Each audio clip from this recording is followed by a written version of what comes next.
Alright, well, I'm gonna go see the FNAF 2 movie real quick.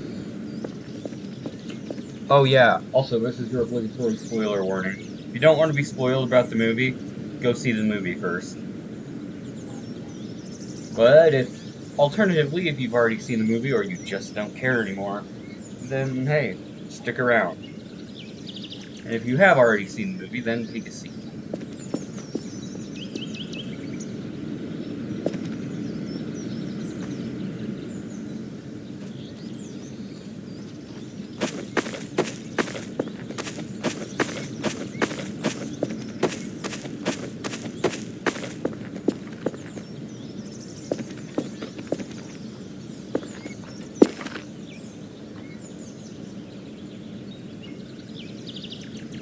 Wait, blank screen.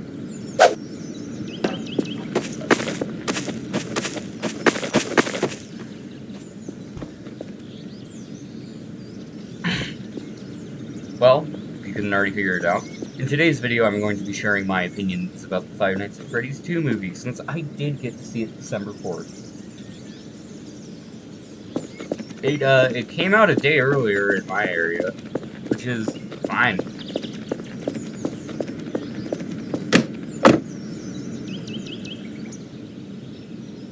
Oh,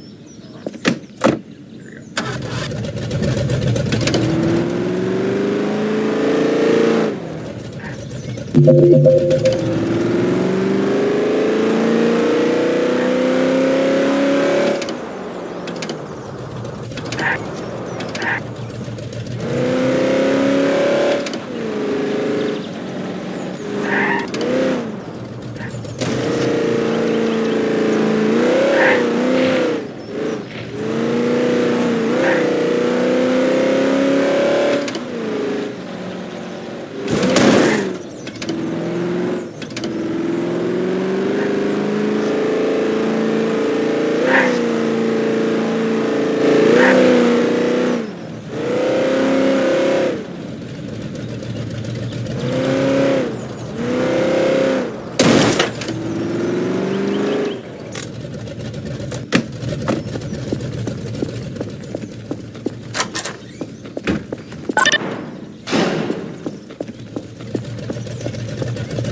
Let's head over to the pizzeria and we'll discuss this a little bit more.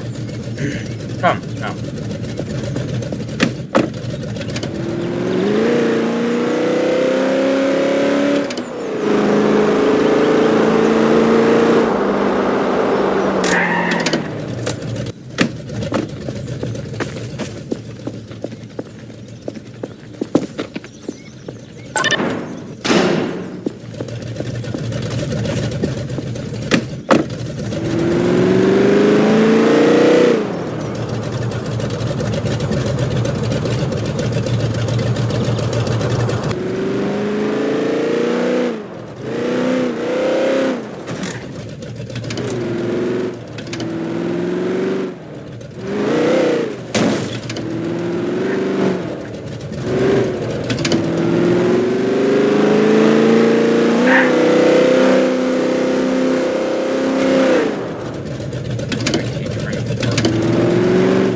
Good.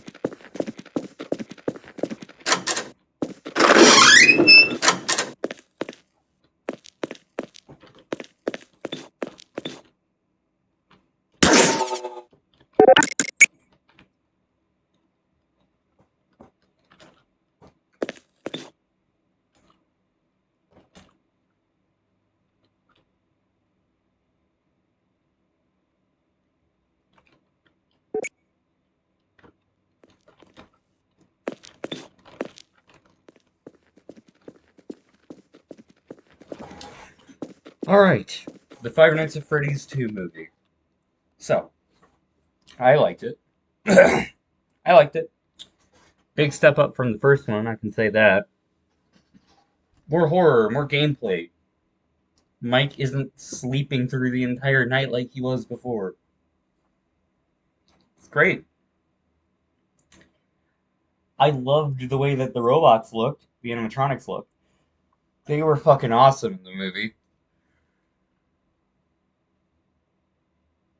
Although, the whole perimeter lock thing, I was under the assumption for a while that in the lore, they were hard coded to literally not see the entrance of the building, and that's why they couldn't leave. I also suppose that my explanation here has led more credence to the fact that the souls of the children feel like they are trapped because they literally can't see the entrance of the building. Aside from that, though, I get that this is an AU universe and all, and not everything has to be the same as it is in the base AU.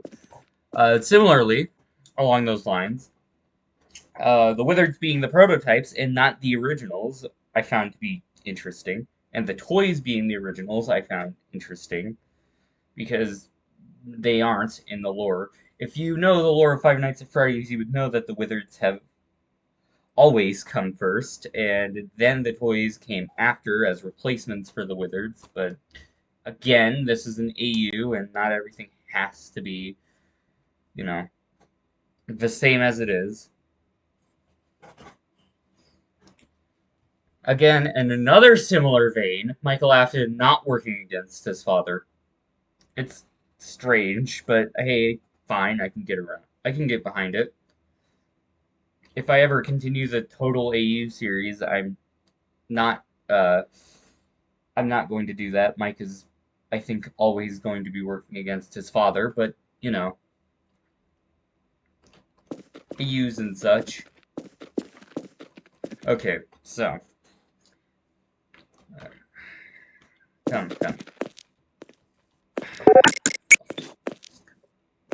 You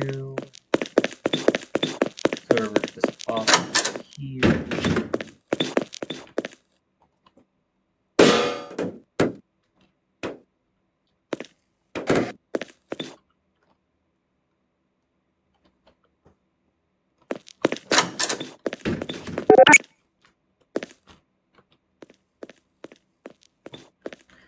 Okay, so I honestly could have used a bit more Henry in the movie, I think. I don't know why he didn't appear in the movie. He really should have. He really should have appeared more, I think. I honestly would have killed to have a Henry and Charlie one-on-one scene where he's like he's trying to get his daughter to calm down, you know? To calm down that she should stop all this bloodshed and all this other stuff, probably because it's been years and years since her death in 1982. It's been about 20 years, actually. And I would have honestly loved a scene like that. I also would have loved if Henry was actively involved in the plot, you know? If he was a main character along with Vanessa and Mike and Abby, which he wasn't, which is kind of a disappointment because, you know, if you're going to cast Skeet Ulrich to be Henry Emily alongside Matthew Lillard as William fucking Afton in the Five Nights at Freddy's movie, then you should probably do more with Skeet Ulrich, you know? Whether it be a flashback, whether it be anything like that. And I don't know if he will appear in the FNAF 3 movie. Assuming he does, then they could probably expand on the Henry interaction a little bit more. And if he doesn't, then why the hell wouldn't he? Um, let's see. So, also, the puppet possession thing. That is, I think, the only element of the Five Nights at Freddy's 2 movie I genuinely didn't really like. All this other stuff, all the references, everything else, fucking awesome. The puppet possession thing I found a little bit less awesome. In fact, I don't think I liked it very much. For one, where the fuck did the puppet possession come in? Where the fuck did that come from, exactly? Nowhere in the Five Nights at Freddy's lore did Charlotte ever fucking possess anyone. which I find questionable because, like, okay, well, I don't find that part questionable. I don't find the fact that she didn't possess anyone questionable. She doesn't. I just found it so weird. Because if you created a puppet animatronic, then why the fuck aren't you using the puppet animatronic for the puppet scenes? Why are you having her possess people instead? What the fuck was the point of that? So, yeah, I could have used more puppet scenes. Like the actual puppet, and not whatever kind of fucking life of luxury ass creature that Abby turned into in the finale of the movie. That was more goofy than scary. Or at least I found it a bit goofier.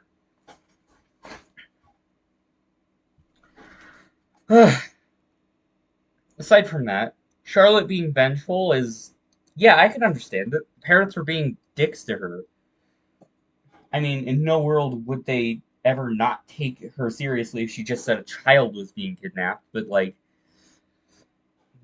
hey, for the sake of the story, we have to do this one thing so that this other thing could happen later on. And that's fine, right? That's just plot details, I guess. Uh, okay, so also we prematurely left the theater before the post-credit scene. That's gonna be a oopsie on my part. But them saying that they found a real one, an actual one, a real one, and then showing fucking Springtrap. Oh my good god. Oh my god. Springtrap is one of my favorite Five Nights at Freddy's characters, if not my favorite.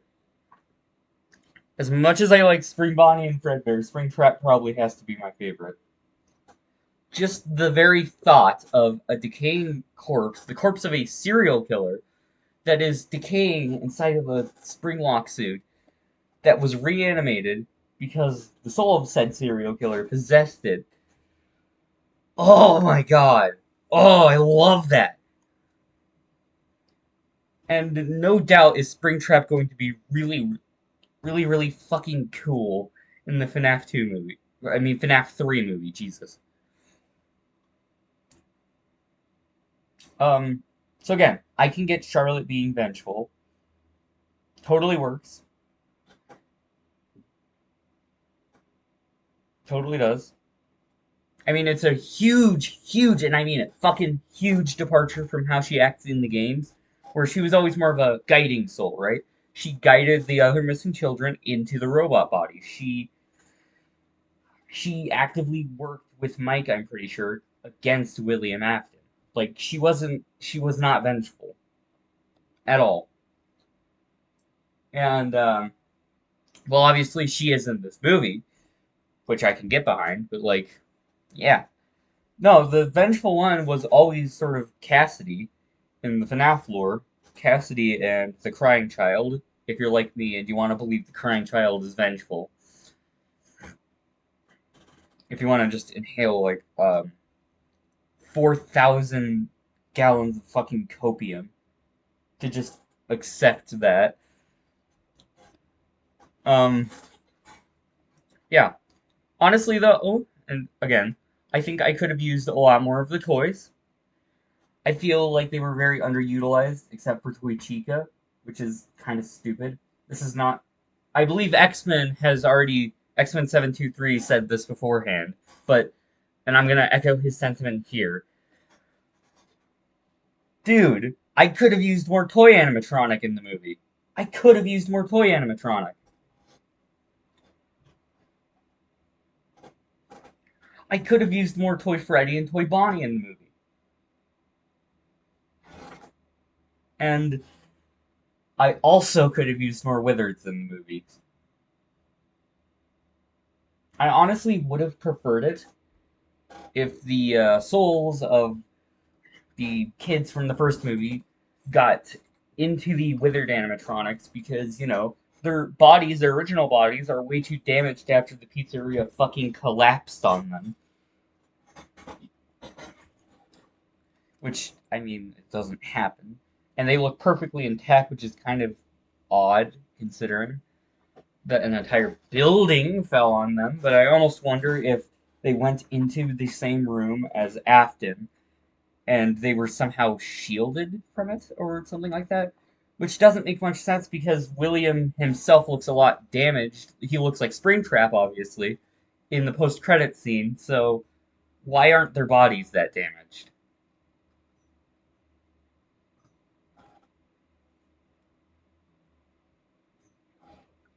Okay, so aside from that, and with all these negative comments, negative Nancy comments, you might think that I kind of dislike parts of the movie, and I do. I do dislike parts of the movie, but I also think the horror. It's fucking great.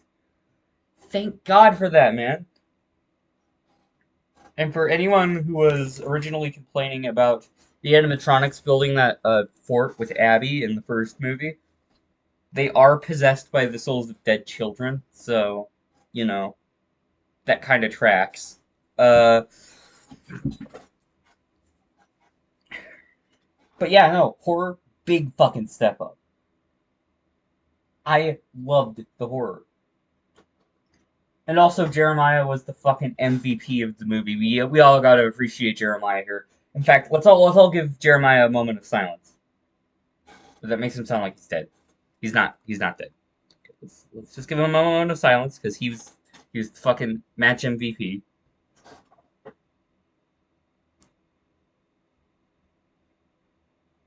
Okay, so